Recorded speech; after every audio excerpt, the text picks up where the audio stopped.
Good evening, and welcome to this interview hosted by me, Super BWB. And today I will be interviewing another good friend, CuJo06241. And what I'm going to be interviewing him is on his Spider-Man story called The Fearsome Spider-Man. As cliche as that sounds, but ultimately it is a good story. And so, CuJo, how did this come to be? Okay, so the inspiration actually may not. Well, I mean, I was on Twitter one night, and a friend of mine, actually wrote. He actually wrote some stories, and I started reading them. So, I kind of got the idea to write a story, about something else. His was more of one of those. It was a good story. It was like another action thing, and I was like, well, I love action, and I also love Spider-Man, so I thought I would write another story about myself as Spider-Man, and I wanted to kind of give it a standalone thing, hence the title Fearsome Spider-Man, and I ended up writing 3, so it's a trilogy. Like Indiana Jones, or what was once the trilogy of Indiana Jones. Very interesting. You just talk normal. How can I do? Just do it. Fine, you always ran on my parade. You suck. Alright, let's keep going. And so, from your own words, what was all of these trilogies all about? Basically, my life as Spider-Man, it's kind of like I didn't want to make it all action. I did want to put some love in it because, every action story, shut up. Every action story has to, kind of has to have a love story going. So there's some love in it. That I wanted everybody to relate to it. Will you stop? I didn't laugh during your thing. And so I kind of wanted like everybody to get into it, not just Spidey fans, but I wanted a lot of people to kind of get into this. And so I didn't want to make it all, one type of thing. I wanted to kind of spread it out a bit. And well, that's basically it. That's kind of what the premise is. I see. And so, how this interview is going to proceed further is that we will be talking about the 3 books written by CuJo. And so we shall start with the first one. Was there ever a title for all these books? Yeah, the first one is called Fearsome Spider-Man Book 1, A Hero Rises. A Hero Rises, yes. The title kind of explains everything. It's the beginning of the whole trilogy. Obviously, I get my powers, I get my equipment, and basically I start. Basically, the trilogy starts at that. The enemy is. Well, actually, I'll get to the enemy in a minute, but kind of introducing all the characters, who's going to be in, and whatnot. You can kind of tell who's going to be a major character and who's not. Obviously, I'm the main character. Oh, jeez, excuse me. The big enemy is actually a kid I knew in high school that I didn't really like. His name was Larry, and I won't give away his last name, but so yeah, and he was actually Electro. I made him Electro because Electro, I know he's supposed to be in the next Amazing Spider-Man movie, but Electro is kind of he's kind of obscure. Like, you don't hear of him a lot. He's a classic Spider-Man enemy that doesn't get too much respect. So that's kind of why. It's kind of why I chose Electro. Is I wanted to choose a classic Spider-Man enemy that you don't hear about too much. I see. And so, can you tell the audience who you decided to pick for Mary Jane? You mean the love story? No, the female part. The female character who you decided to put in for Mary Jane. Victoria Justice. Not ashamed to admit that. And why did you pick Victoria Justice? Because she's my favorite female singer, and she's my celebrity crush. Why not? Are those the really only reasons? Yeah. I mean, other than that, what other reason did I need? I'm not dating anyone, so... You poor, desperate man. Shut up. Get the comments are so weak. So anyways, we will... As far as I'm concerned with the storyline and all that, with you living with your aunt and uncle, I do believe. Yeah. Was that something from the Amazing Spider-Man? It's taken from the original story. Peter Parker is raised by his aunt and uncle, and I wanted to kind of relate that to Peter Parker.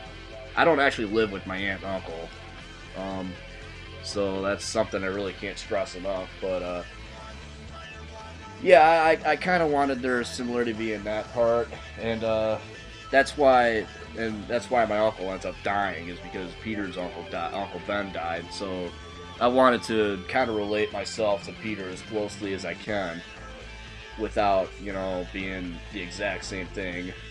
Although it kind of does end up being that. But that's pretty much all. That's pretty much about it from there. Now, are you sure you're okay with repurposing this? Repurposing? Yeah. What do you mean?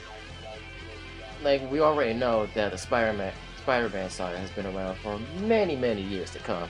Well, yeah.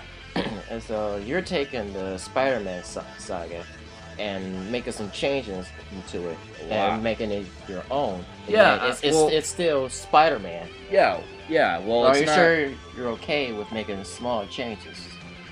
Yeah. I wouldn't have done it if I didn't want to do it. And I mean, I'm not going anywhere with this. I'm not gonna try and get it published or anything. I just did it for fun, mainly. I just did it because I like writing, and you know, it may be something I want to get into in the future. You know. Okay. Just making sure. And now the second book, which is Rise of the Kingpin. Rise of the Kingpin. Kingpin. Yeah, Kingpin. Another enemy of Spider-Man. Kind of a crime leader. Tell me more about that. The Kingpin. The Kingpin, the character. Yes. Well, he's this really big, fat dude, bald, kind of. Well, I kind of suspected that. I mean, Kingpin. He's a crime lord. He doesn't commit their crimes himself. Instead, he kind of pays other people to do his crimes for him. Okay, so he's one of those little. He's kind of like a mafia. So he's like a villain coward. You could say that, yeah. There's actually two enemies in this one. There's also the Goblin, which is Green. Well, actually, yeah, it's Green Goblin, but it's Ultimate Universe's version, which means he's like a wild animal instead of an annoying ass green thing dressed in purple, riding on a hoverboard looking thing. I thought it riding on a hoverboard. I just thought it'd be easier for me to use a monsterish kind of goblin. I see. And so, Rise of the Kingpin, that whole book. What inspired you to write that one? Well, the first one had a very open ending, and I had a lot of fun with the first one, so I thought I would expand on it. And and I came up with the enemies. I kind of got more in depth with the characters. And something I left out, Demi Lovato's also in this. She's in the first one, and she gets a bigger part in the second one. She's kind of like Oracle from Batman. Oh, you know who Oracle is, right? Yes. It's Gordon's daughter. Yeah. Who used to be Batgirl until she got shot, and then she got paralyzed. And yeah, so she's kind of like that, you know. I added a lot more equipment, like the hidden blade, kind of like Assassin's Creed. Oh god. I got the gizmos on the end of my fingers that allow me to hear through walls, kind of like in Batman Beyond. I see. Which is actual inspiration from Batman Beyond. So a lot of this was inspiration. You know, this isn't. It's good to have inspiration. Yeah. Well, I'm a huge Batman fan too. I love Batman. I like a whole bunch of Spider-Man shit I never use. Well, yeah, because Spider-Man's my favorite superhero. So Marvel-wise, actually, I'd say all time Spider-Man's probably my favorite, but that's another story. So yeah, that's basically what the second one is you know, the two enemies, and the second one, for a lot of action fans, they'd probably like the second one a lot better.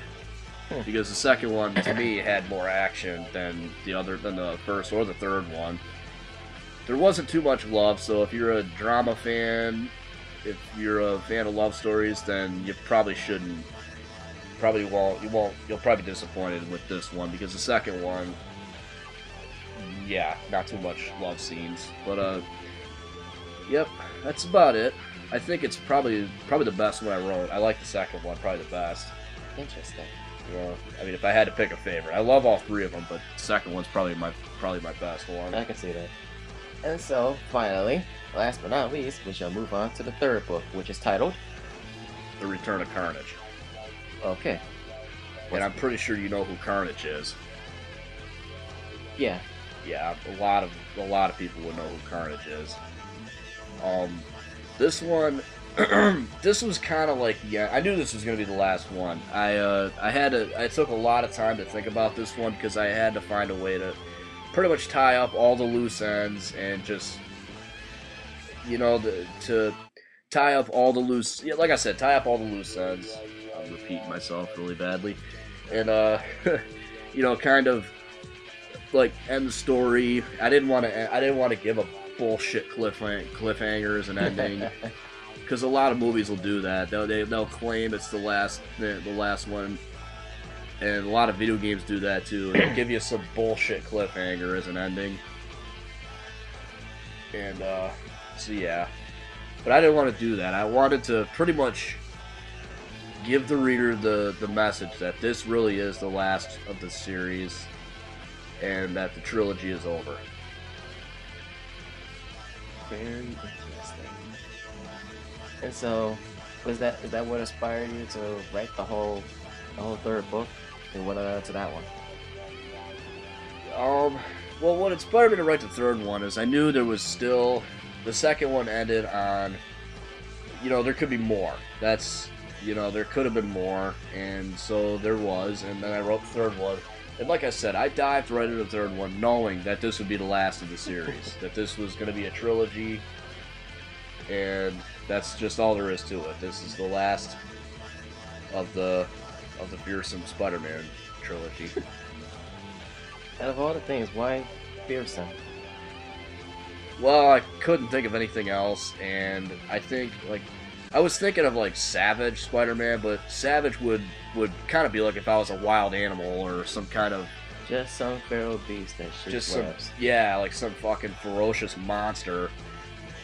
And, you know, also the acrobatical came into effect, but Spider-Man's already acrobatical. No one needs to know it. Ultimate, spectacular, amazing, avenging, all that's been used already. I didn't want to reuse one. Most recently, Superior's been used. That's the current, you know, Spider-Man comics right now. But I didn't want to rehash the same thing. I wanted to kind of create my own thing. So there you go. Hence, Fearsome. Well, as cliche as that sounds, it seems to fit. Yeah. The Fearsome Spider-Man. Well, yeah, because I kill the enemies. I don't just like throw them in jail or nothing. I end up killing every enemy in the whole series. And yet you have a vague way of describing sessions between human beings. No, let's not get into that. All right. Yeah, part 3 has a lot of love scenes. I know. A couple of them a bit, you know, edgy. And that's what I wanted to do with this third one. I wanted to take risks. I wanted to, you know, well, you're already into the writer, so why just stop right there?